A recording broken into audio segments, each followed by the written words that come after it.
the public let him down horribly. But look what he does to delight them. You're unfair to this boy. Let's cast our mind back. Roughly 12 months ago, when Michael Smith was playing here, he wasn't playing this well, was he? He was very, very lucky. It was the one bright spot in a hideous year for Michael Smith here in Austria last year, and it was... I mean, it was a fluke that he found himself in the final. People kept missing match darts against him. Nigel Hayden should have beaten him. All sorts of people should have beaten him. But he wasn't throwing as well as he is at the minute. And that 13 darter for Michael Smith to kick things off is absolutely no prize. Yeah, he should have been beaten by Mark Frost. Mark Frost, yes, of course. Admittedly, yes, he is playing a lot better this season. Obviously a confidence thing, because when he's confident he plays absolutely magic. 23. But last year, the one game he played really well in was the semi-finals against Terry Jenkins. He actually played quite well in the final. It was probably his best game of the tournament, and he was beaten by Phil Taylor, and he did that. He only averaged 92, but he really did worry Phil Taylor in that final. I mean, this is magnificent. This is magnificent, Michael Smith. Now, I'm not saying that average is going to stay there over the course of this game. We're only in the second leg. But Michael Smith has averaged 130 plus in a best-of-11 game. Game shot in the second leg. Michael Smith. He can't sustain this at this format. And you look at this fixture, both Chris Quantock and Michael Smith are quick players. It's wham bam, thank you man, youthful darts. It's great to watch. It's realistic to say that if Michael Smith goes like this, he could win this match in less than... Oh, he could win it in 7, potentially. I mean, he is an astonishingly talented young man, and look how easy this looks. 120. Look good, that last one. Just cannon into the barrel. Well, in soft tip darts, that was 3 points on the floor, because it deflected into the treble 1, left a mark. 50. Ultimately on the floor in steel tip, 0 point. Michael Smith, of course. 93. A man who does have his name in the record books next to the world record average. Unfortunately, it was hit against him. Michael van Gerwen, 123.4, and it was nearly 130 plus, wasn't it?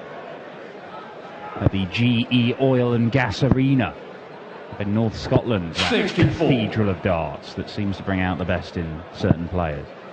I think that game taught us 2 things. One, how great Michael van Gerwen is over a Premier League format, but it showed also that it is possible of going 130 plus. Michael Smith is one of the other people. He's going to go for this. 142. Oh, cheeky, sneaky, well, but almost in. Well, why not? When you're playing in this kind of form, you must just think you can hit everything. 25. Is it 5 for double 10? It is, just. Double 5. 15. Only problem with that route, 5 double 10, if you do miss inside in the 10, that first dart can get in the way of the double 5, but Quantock looking at a Shanghai finish for a breaker throw this. Moves right, moves left. A little bit high. Likely required 10. Double 5 is not the favourite of the players. That's why. 6. He's handed an opportunity to give Quantock double top. Maybe 7 double 16 now. To get on the board. Double 16. Good rescue from the young man. Fourth leg is Chris to throw first. Seems like all the dart players on the stage are younger than us, Dan. Well, certainly so. Chris Quantock, we saw him in the second game yesterday, beating Paul Rowley. 40. Won it 6-4, average guy of 90. I mean, I've been talking non-stop about Michael Smith because he's just been going berserk in the opening couple of legs of this one, but Chris Quantock, for that first big run on the senior tour, but he's shown in patches. There have been games here and there, particularly at the start of the year at the UK Open qualifiers, where he really did produce this knack of taking out some big finishes at crucial times, and that's a good habit to get into. He's getting in the habit of qualifying for European tournaments on a regular basis now, and that, I think, for the second event in a row, looking through his qualification stats, he doesn't lose many legs in qualifying either. 180! I mean, he lost 5 in 3 games. And I think for the previous one, he played 2 games and lost 2 legs. If I remember, serves me right. 124. Treble 18 and Bull. He was probably going to go for it again. I think he might well have done. It's fair to say Michael Smith has not quite sustained the ridiculous performance level from the first couple of legs, but he is still looking at taking this out for a 14-darter. 48. Surprised he didn't slide alongside that. Michael Smith with that sort of... Oh, hang on. Oh, one to the treble 17, slid just next door into the treble 3. 80. Michael requires 20. Double 10 for Smith. No problem. Leg. And the reason I think he likes 68, that route, is because if you look on a dartboard, treble 16 is the exact same height as double 10, so the transition is very, very good for him. 57. Well, he's a tops and tens man anyway, isn't he? He'll try and leave tops and tens at every available opportunity, Michael Smith. But, I mean, he can take out, he's comfortable with any doubles. I mean, we've seen him in 2 of his final, and he's done so where the whole package has been on display. The big scoring and taking out finishes, you know, really... You know, and taking out finishes, you know, really, you know, 60% plus we're talking, and taking out big combination finishes as well. Genuinely think it has the game to be able to go on and make it a big final in one of the TV tournaments this year, and potentially, you know, maybe even go on and win it. It is the long format games that Michael Smith needs to get more experience. He's picked up a lot of experience. He's been playing darts for a number of years now. You go back, his first PDC title, you know, it's a long while ago now. That was 2011, he won one of those UK Open qualifiers. 81. 6 years ago. 144. But 6 years that Michael Smith has been winning tournaments in the PDC, and he now wants to step up and win one of the big ones. He thinks that it is his time. 96. Well, he thought it was his time 3 years ago. He thought it was his time the moment he picked up a dot. Back then, when he won that UK Open qualifier, didn't qualify towards the Pro Tour Players Championship Order of Merit at the time. It was just on the world rankings in the UK. Double top, 2 10s again. 20. On the wire again. This requires 72. And Michael Smith picked up that title 6 years ago. I can't believe that. But tops will be the target, as and when he gets to 20, he does. 50. Just needed a bit more lift on it. 20. Keeps putting it right on the wire, doesn't he? This time he actually uses that as a good guide. That's the thing with Michael Smith, he's got that. It's a bit like Michael van Gerwen in that his setup, he looks so rock solid. The only thing that is moving is the arm.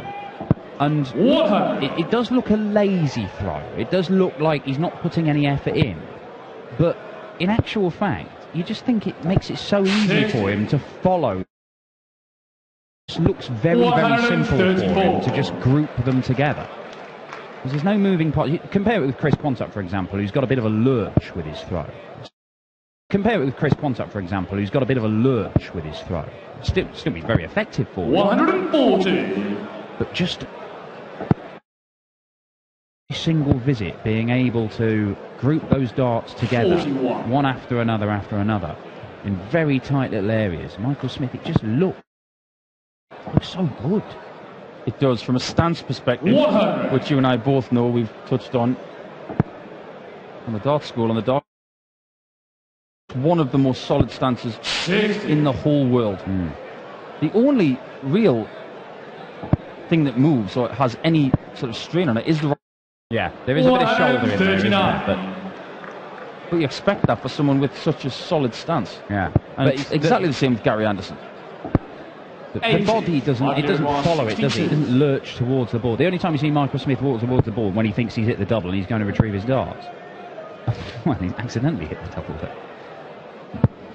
46. Just about to say, he's so good he hits 2 doubles. Good dart. Yeah, good finish, Chris Quantock, still in there, still trying to keep pace with his opponent.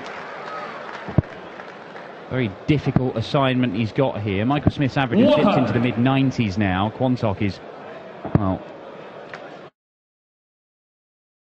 near the level we expect from Chris Quantock. That's a lot better though. Drops one dart, can he follow it in? Oh, showboat 180!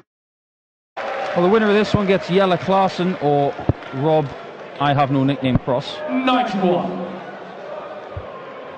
And these guys, they're in the same management stable, aren't they? Tommy Gilmore looks after them. 41. I think he does actually look after Chris Quantock. Certainly does Michael Smith. I have to apologise to Michael Smith, because yesterday, during Chris Quantock's game, I was reeling off all of the Tommy Gilmore stable, and I forgot Michael. I think I was rudely interrupted by Rob Malarkey, actually. Yeah, well, I'll blame Malarkey for all kinds of things. Michael Smith needs to get his focus on. 140. Can't afford to let Chris Quantock get some momentum, because he's finding that treble 20 with a bit more regularity now. 180. Two maximums in this leg for Chris Quantock, but it might not be worth a great deal because Smith. Interesting route for Michael Smith, but one that works for him. It's Chris to throw first. Game on. Do you think, Dan, that he went that way because he hit that double 16 before, and maybe he just got a sighter for it? Possibly. You know, I mean, I'm always a big fan. If you come to the board and you've got those kind of finishes where if you hit a treble, you get 2 darts at a double, but if you hit the single, you're only going to get 1.